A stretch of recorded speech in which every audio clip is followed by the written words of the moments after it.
All right, can you guys hear me this time? Because obviously the last two times we had problems with the mic. So, chat, can you hear me?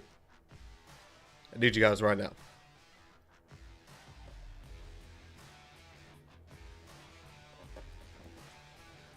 It's Christopher Bell's Revenge Tour. The way he's been running, absolutely. But you need to hear, chat, give me a yes if you could hear me. Yeah! Let's go! Woo! We did it! Finally! Third time's the charm. That's how you do it. Welcome, everyone, to the Cutline. I'm your host, Armani DePaul, and just like my man ESMN said, I remember to unmute the mic. Dude, it was funny. It's the first episode. I didn't even forget to unmute it. It just was, for some reason, the mic audio on OBS was on a different setting. But last week, yeah, I forgot to unmute the mic. I actually remember to unmute the mic, finally. What's going on, everyone? We got a great show for you guys today because we got a lot to talk about, obviously, from a great race. But before we get started, let's jump into the chat real quick. I see everyone here. JGR for life. It's the Christopher Bell Revenge Tour. Like I said, the way he's been running right now, absolutely. Absolutely. ESMN, shout out to you, my man. Remember to unmute. Jeff Speed, yep. Murph Turn 2, love when OBS does that. Absolutely, it's phenomenal. Don't get me started on Streamlabs, though.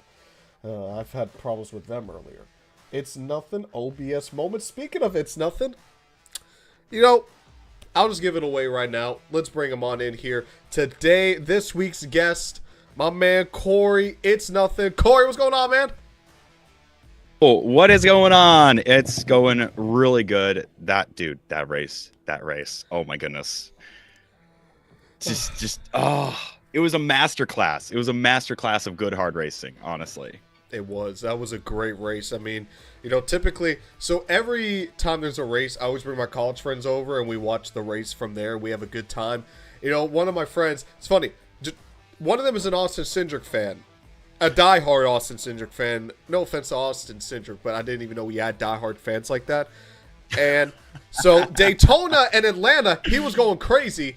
And then the other one is a Kyle Busch fan. So imagine, like his nerves for Coda were through the roof. Oh my goodness. It was dude.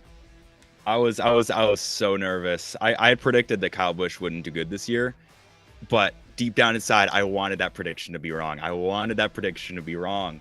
But unfortunately, no Kyle Busch win this time. We'll have to wait another week. I mean, he's had speed. I mean, the play tracks, he's looked fast. And Coda, he looked especially good. Let's see how he does when we get to Phoenix and Las Vegas, the more traditional ovals. But, I mean, so far, that 8 team is looking rock solid. Dude, that 8 team is looking back to what it was in, like, 2023. I'm so hyped. I really hope Kyle Busch can, like, pull it together and win a race. Absolutely. I'm excited. So let's jump straight into it. Let's get to it. Before we get started, folks, what do you guys think? Let me know in the comments or even on Twitter. Look at my Twitter at Armani DePaul. It's the same as the Instagram and the TikTok there, or X, whatever you want to say. Would you say that this race was above or below the cut line? Go to my poll, vote, check it out. Tell me what you think about the Cup race at Coda. Speaking of the Cup race at Coda, let's get to the first thing that I would say is above the cut line, and that is the layout for Circuit of the Americas. And let me tell you right here. So, you got this graphic right here where it's got the new layout and the old layout. For those of you who don't know, the Cup Series, well, NASCAR in general, ran a new layout for Circuit of the Americas. They cut out pretty much this section right here. And I'm trying to use my pen to, you know, basically draw it, but you can't see it, obviously. But you see where it says previous layout is in the red, new layout is in the yellow, and that section is gone. Now, I didn't know exactly what that would really do for the Cup cars. I didn't get to see the Xfinity race too much yesterday because I was broadcasting a college championship game, which shout out to the FMU Lions for getting their second championship in 3 years, by the way. Shout out to them. But, so, this new layout, had a lot of questions going into this weekend. And in my opinion, given it's in the above the cut line segment, I believe it delivered with flying colors. Even in the Xfinity race, it was great. And in the Cup race, it was just as good. To me, you know, I feel like a lot of the criticism with Coda, since it's gone on the schedule in 2021, is it's a F1 designed track, and you're trying to put stock cars on there. With this new layout, it basically made Coda a stock car road course. The cars were a lot closer, there was a lot more action, they weren't as spread out, and the best part about it all, you could pass. Now, that also has a lot to do with the tire wear. Shout out to Goodyear with the tire wear, might I add. But that has a lot to do with it. The tire wear was amazing. You know, guys can work their way through the field. Tire management was a big factor. Even just 2 to 3 laps of tire difference was enough. That's how Bell got the win. But I think that it was a great race from those two factors. The layout and the tire wear made this a phenomenal race. I mean, look at Connor Zillage in the Xfinity race working his way up through the field. Look at him this just a few hours ago in the Cup race before he and Suarez got together working their way through the field. It was incredible. It made this race, it revitalized Circuit of the Americas in my opinion, which is a really crucial thing because there is no contract for 26 onward. With a race like this, I think they're going to ink a deal sooner rather than later. It was a great race. The new layout, phenomenal. And the best part about it is, you know, one thing that I feel like with the Cup guys is they show why they're the greatest drivers in the world. There's some instances like at a super speedway where they look like they're on a local go-kart track, but overall, I mean, Christopher Bell methodically working his way through Kyle Busch, not using the chrome horn, not getting into him, not wrecking him. Maybe because of what he did to him a couple years ago, but still. Then he made a mistake. Byron gets into the mix. Now Bell has the pressure under Byron. He doesn't get phased. Kyle Busch, not phased at all. With well more worn out tires. It was just incredible. From start to finish, I thought this race was amazing. I went back and looked at a bunch of Xfinity highlights. For what I saw, that race looked amazing. Connor Zillage, his second career win. He's going to be a problem for the rest of the year on road courses. He's basically SVG on road courses, but younger. Imagine that. He's basically an 18-year-old Shane Van Gisbergen on road courses. That is insane. And he's driving for Junior Motorsports, not Colleague. No disrespect to Colleague, but JRM has been consistently better equipment. So overall, I love this race. I love the layout. I love the new tire that they had here at Coda. Hopefully they use it at other road courses like Sonoma, Watkins Glen, because the road courses have suffered with the next gen. But this is a great foundation to build off for the next gen at road courses, because there is a very good argument. You guys let me know, because I believe this was the best road course race in the next gen era. You guys let me know, but that's my opinion. But it's not just about my opinion. Let's ask Corey here what he thinks. So Corey, what do you think about Circuit of the Americas, this whole layout, everything? Because I mean, I thought it was great. What did you think, and what did you notice about the track that maybe I didn't touch on? Yep.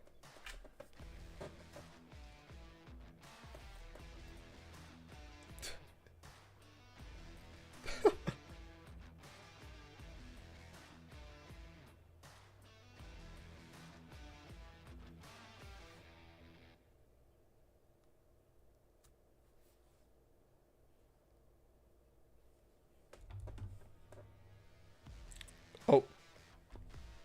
On the inside. Oh, wait. We had an issue. They weren't able to hear you for a second, but now you're good to go. Oh, there we go. Are we back? We are back. Yep, we are back. There we go. Okay, we are back. Rip. I lost my voice. Anyway. You were talking about how it's basically 6A and 6B, which I'll get to that in below the cut line. But Yep.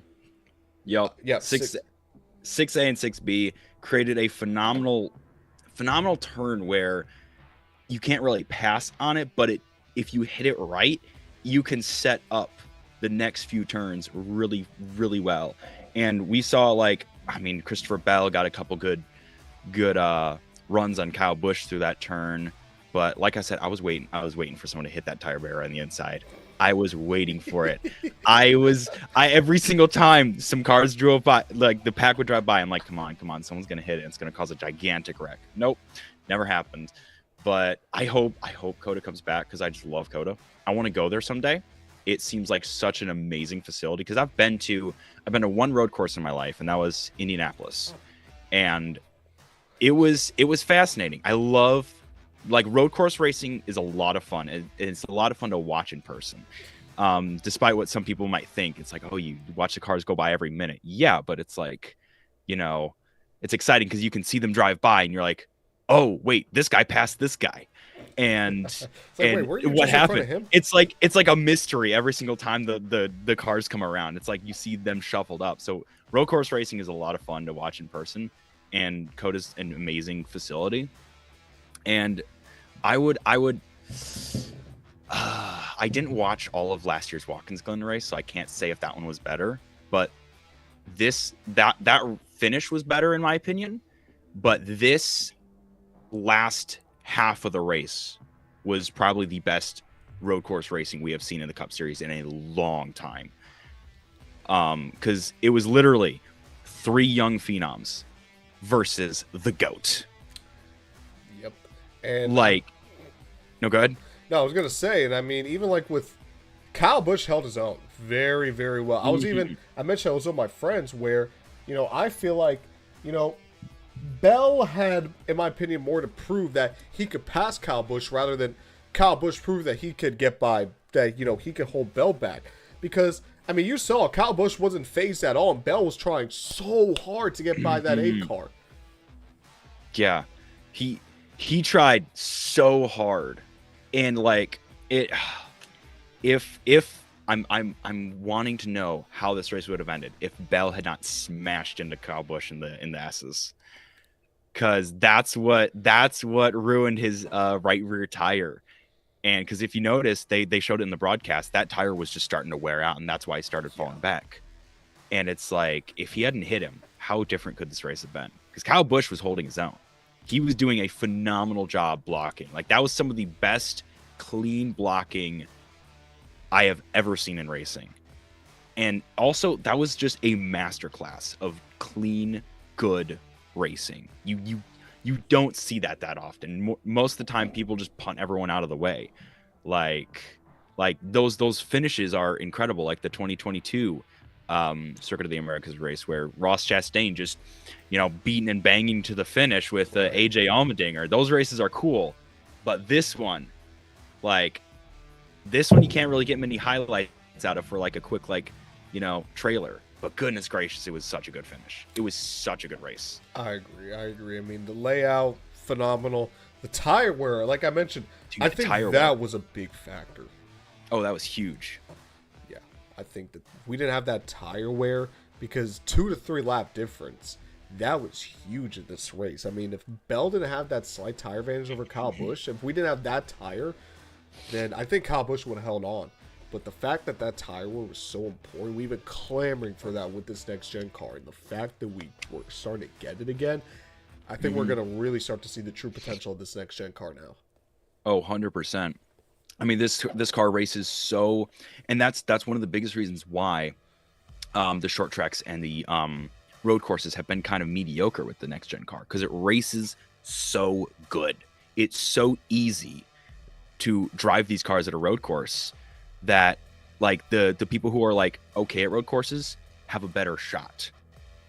Because before, like, the cars were loose, the cars were like all over the place. So if you weren't experienced in road courses, you were kind of falling back, and that's why people like Jeff Gordon, Chase Elliott, all these people were so good at the road courses. Now everyone's a little bit better. They have more opportunities to learn how to race road courses because we have six on the schedule now. Like, we have so many road courses.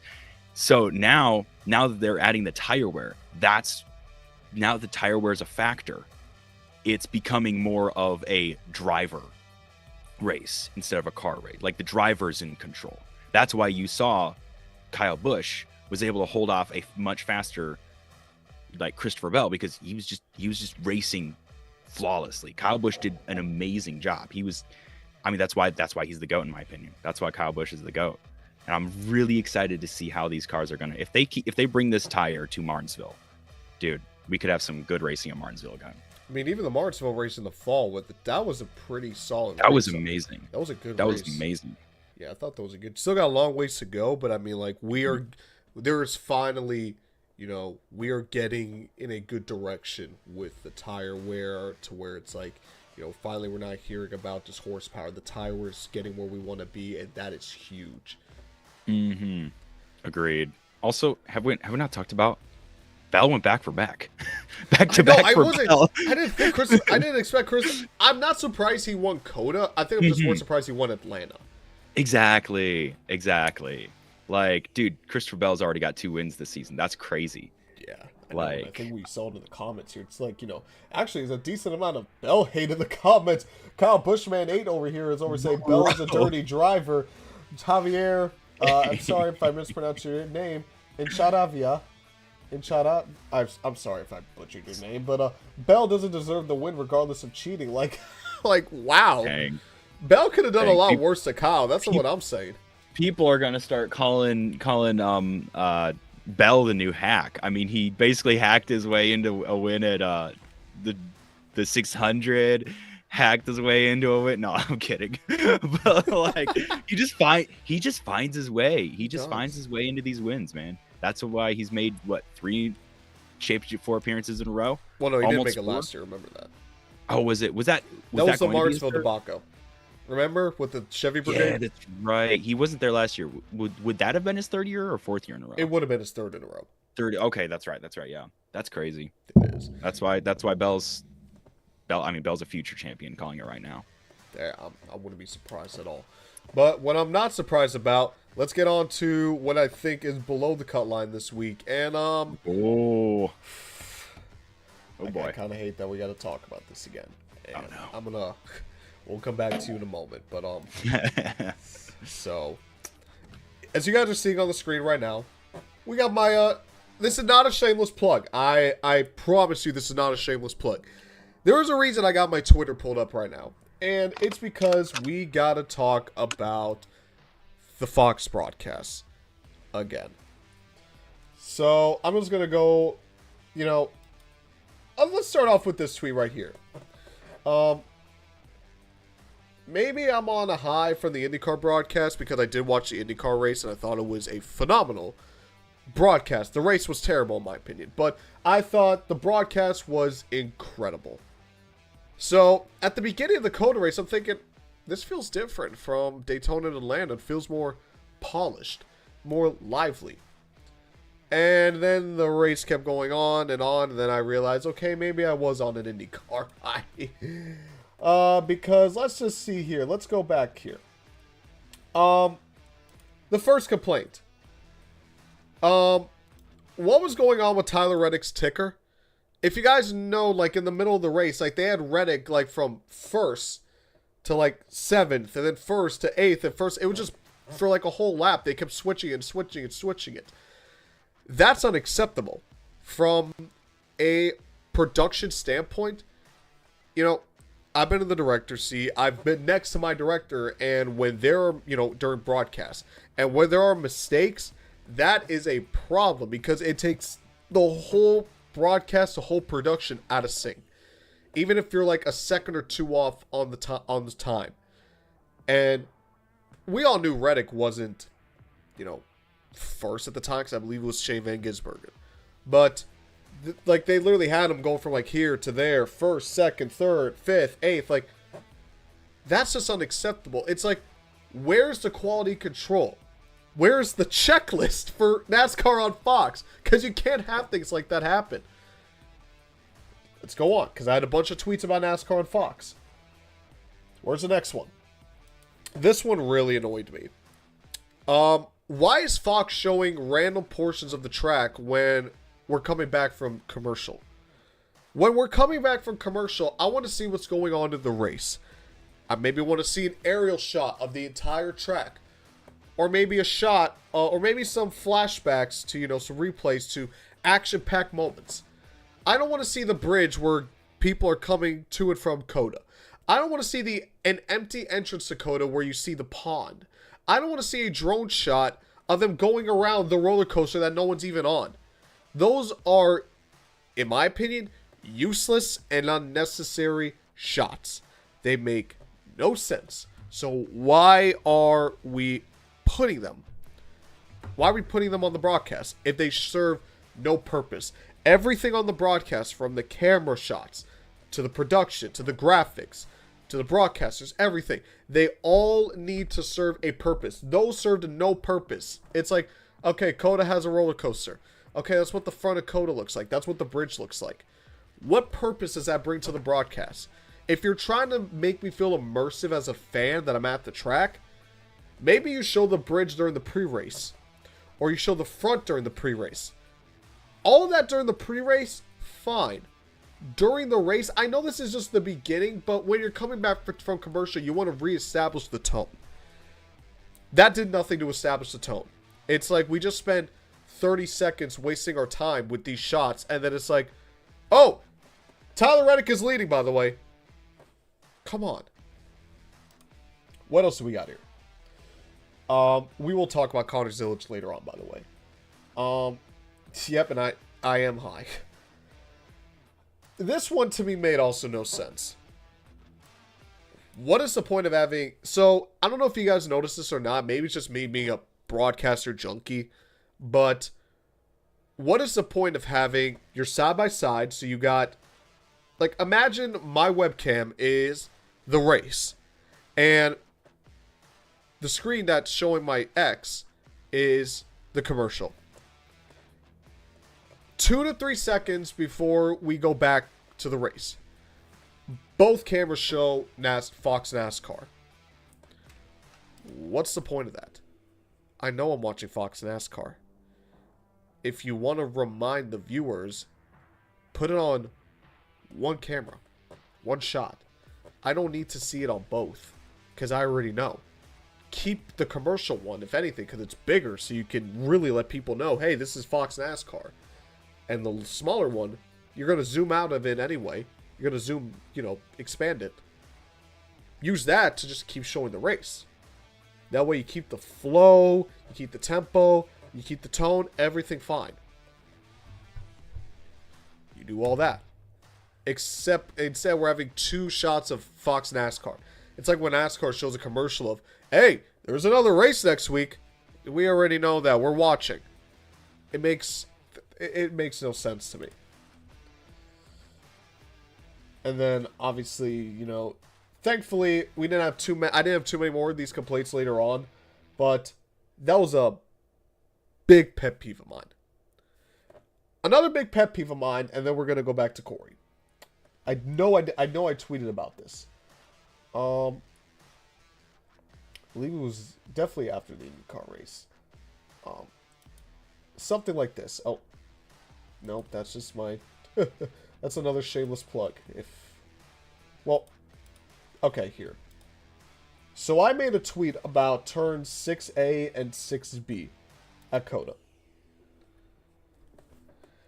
And this is just going to be a quick little discussion about, you know, just the whole turns A, B, C, or like the course cutting in general. Where it felt like NASCAR was like, they had to make a choice. Either enforce track limits throughout the entire track, or don't enforce it at all. Because this turns 3, 4, and 5 only, but you can run wherever you want at the rest of the track. Or, you know, driver's side, you couldn't cut turn 6, but you actually could. So some guys were getting an unfair advantage over others. It's like, I'm probably nitpicking, but it's like, either commit to it or don't. Because it makes no sense to me how, oh, you're getting track limit penalties for this part of the track, but not for that one. Either you do the whole thing, or you do none at all. You got to commit to one. And the turn 6A, 6B, turn 12 and 13, in my opinion, is absolutely stupid. It's like, you're going straight from turn 6 to turn 12. I know it's about like, oh, but, you know, they're talking about the entire Coda layout. Well, we're not using the whole Coda layout. We're using this shorter layout. So, number the turns what they are. Forget this 6A, forget this 6B, and then going straight to turn 12. Turn 6, 7, 8, 9, continue. It's making something simple complicated, and that is the dumbest thing anyone can do. Turning something simple complicated. That's my below the call line, and let's see what Corey has to say about. He looks like he's ready. My man Corey is ready. We'll start off with NASCAR on Fox. You saw my complaints. I saw you in the chat. You're living it up with the chat right now. But what do you think about just? I mean, maybe I'm nitpicking. Probably am, but it's like to me it's the little things that they add up, and that's what causes the broadcast to just be so poor. 2 words: NASCAR officiating.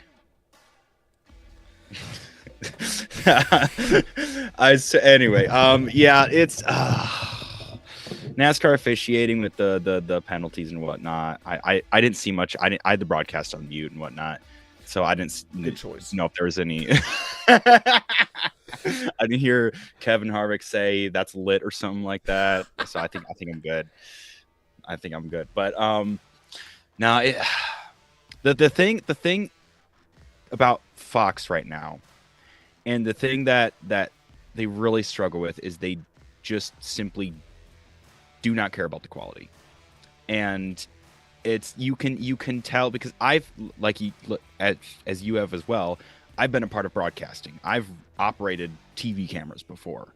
So like I've been a part of TV productions, and it's not that hard to just care about the shots that you put on the screen. Thank you.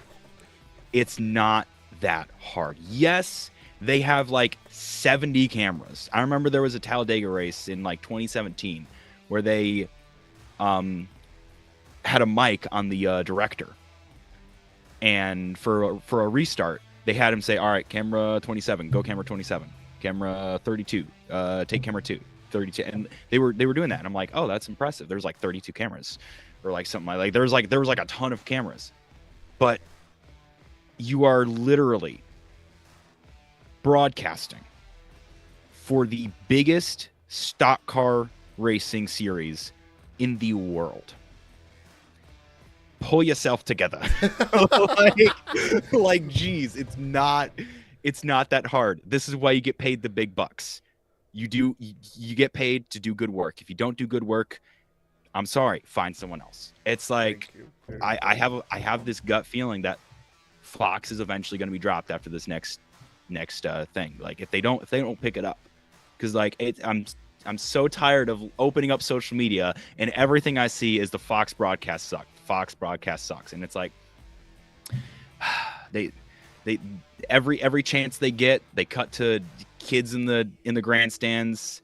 They have weird shots. Like there was that one. Well, I had a gripe with one shot, but then I thought about it and I was like, actually, no, that this was probably unpredictable. But there was one shot where it's like they're focusing on the leaders with like 2 to go, and then the grandstands were just blocking the entire track. And I'm just like, now we can't see. Shot. We can't see anything. That was Bell making that move on Kyle Busch too, an important shot. And it's like, exactly.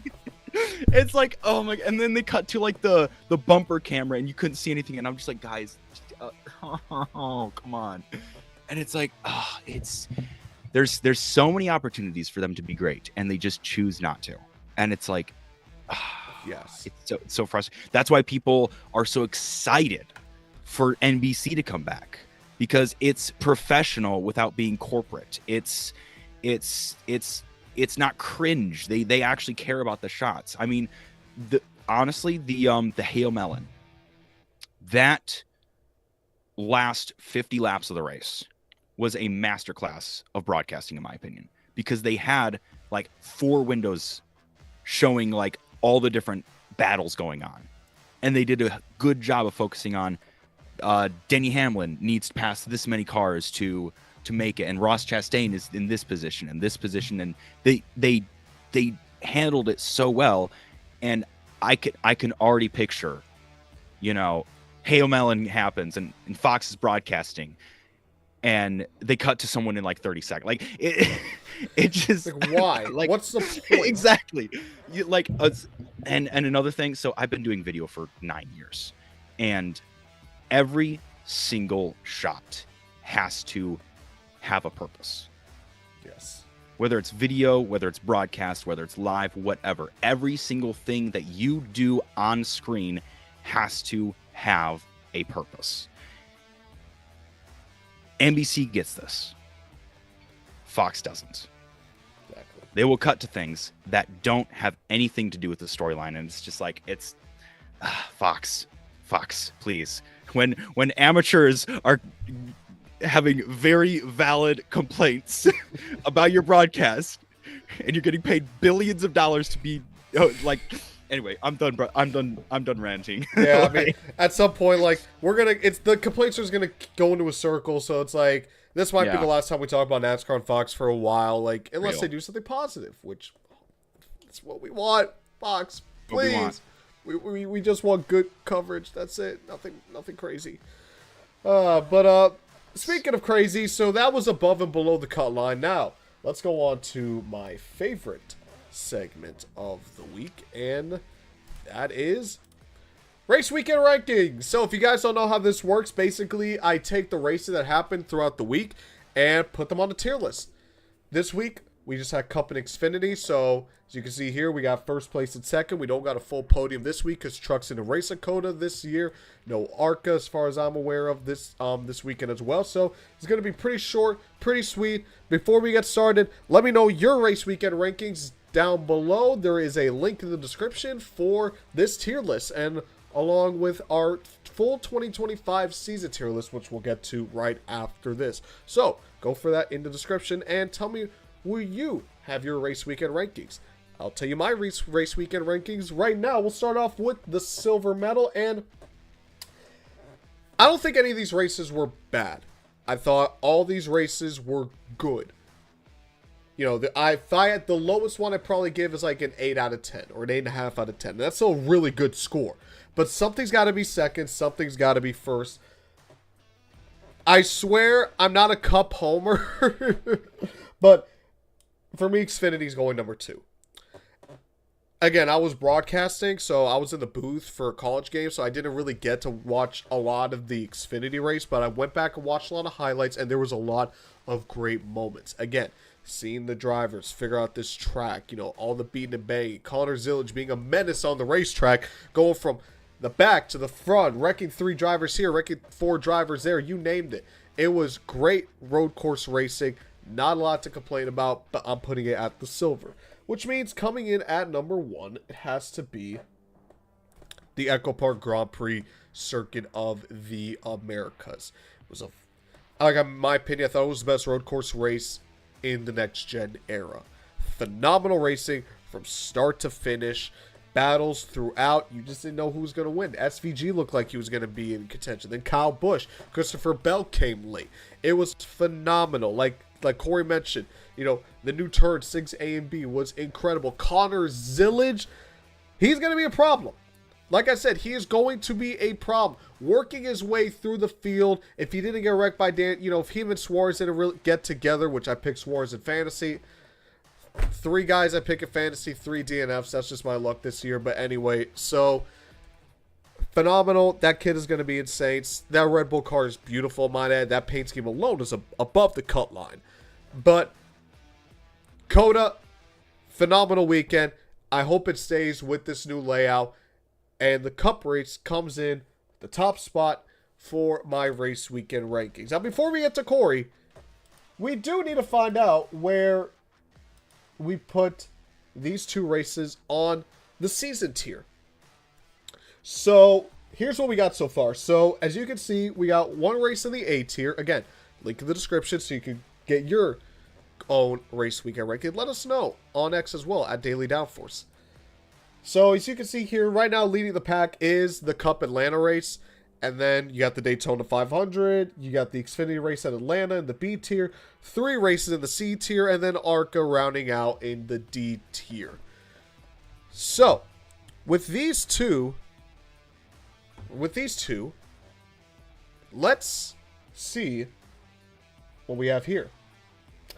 The Xfinity race. Do I want to put it in A tier? Because I thought it was a really good race. I didn't really... You know what?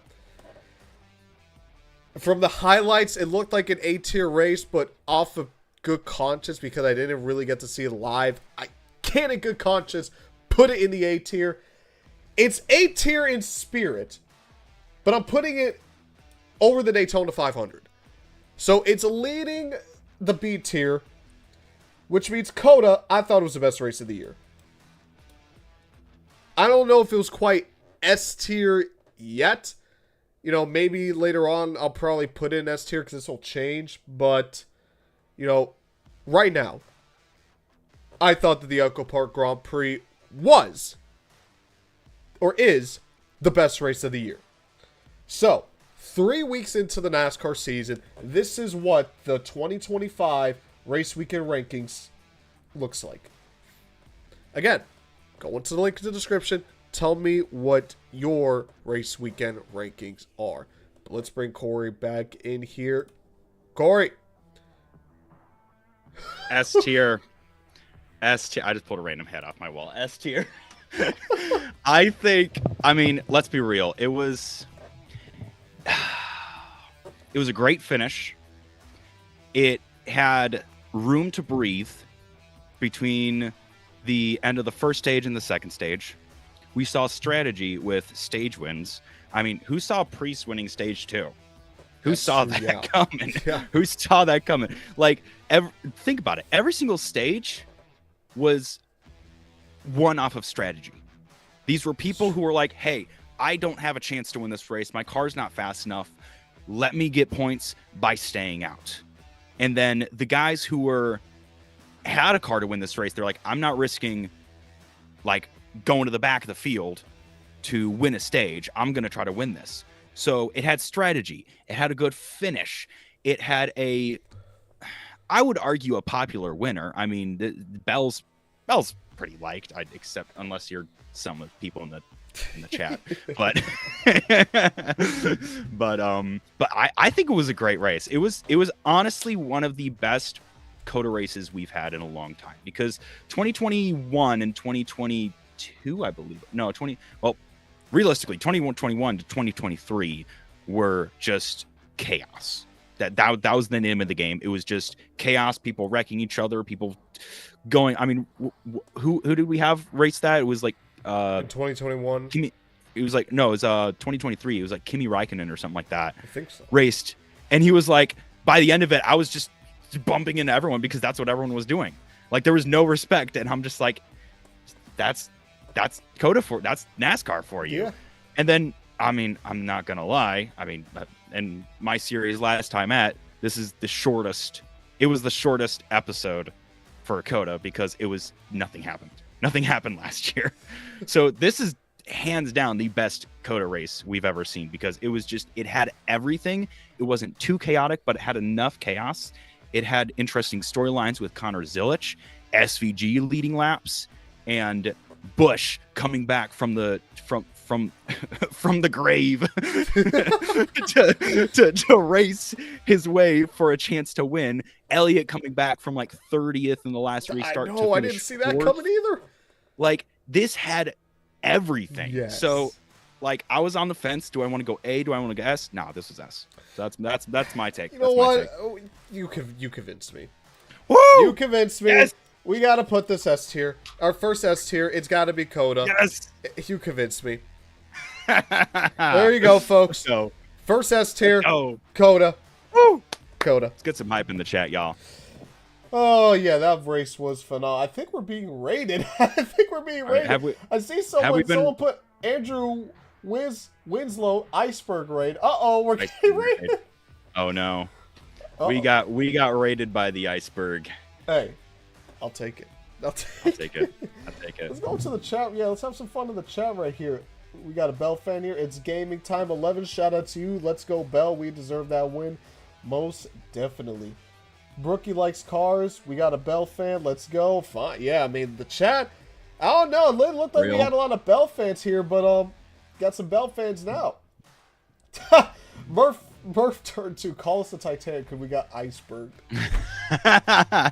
Oh, Murph turn 2. That is good buddy of mine. That's something he would say. Yeah. Byron put on amazing. a good fight. Yeah, he did. Byron. Me and my friends are like, don't tell me Byron gonna win this.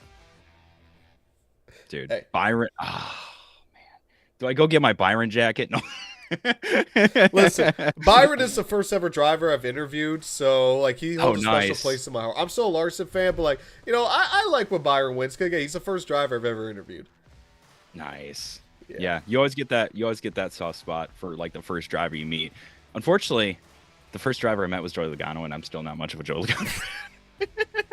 I think the first driver I met, I think it was Larson, actually. Oh, nice. That's cool. No, it was Chris Buescher, excuse me. Larson's the first driver Yeah. I got an autograph from. Oh, gotcha. Yes. I don't know what mine is. I have a hat somewhere. It was either Eric Jones or Corey LaJoie, one of the two. Rip Corey. Brookie likes cars. Rip. Yep. All right. Well, I mean, that's all that there is pretty much to talk about for this episode of the Cutline. Before we go, everyone in the chat, still getting rated. Don't worry about me. Worry about my man right here, Corey. You see that YouTube link. It's nothing. Corey, tell us about what you do. And while you do that, I want everyone to go like, subscribe, everything you need. I want you to go raid It's Nothing on YouTube right there. You see the name underneath his webcam. Go raid him right now. Corey, tell us about what you do. Well, I'm on season 4 currently. That's crazy to say. Of my series Last Time At. This is actually not official merch. I just made it because why not? It's a series where I basically just very quickly, very comically just review last year's race, get you up to speed on who did well, who did poorly, and it's honestly just a good time. It's just a good time. I do live streams here and there, and yeah, it's just whatever I feel like making. It's a good time, so check it out. Hey, thanks for coming on, man. This was Absolutely. awesome. Thanks for having me. Hey, great race to talk about. Great chat. Great discussion. And not just great Absolutely. chat from the two of us, but great chat as well here. You guys have been awesome in the chat. Love getting in here and talking with you guys as well. That's what makes this show awesome. But that's going to do it for us here on the Cutline. Thank you guys so much for tuning in. We'll be back next week as well for Phoenix. And yeah, like I said, go raid It's Nothing on YouTube right now. If you guys want to follow me on my social medias, you have them down there. You got Instagram, TikTok, that's where I'm very active at, as well as X. It's a shameless promotion from earlier on. And also follow Daily Downforce on all platforms, Instagram, YouTube, X, TikTok, you name it. Go to dailydownforce.com. Lots of great stuff going on right there. But that's going to do it for us, folks. We're going to wait the checkered flag. This was the Cutline. Thank you guys so much, and we'll see you next week. Woo!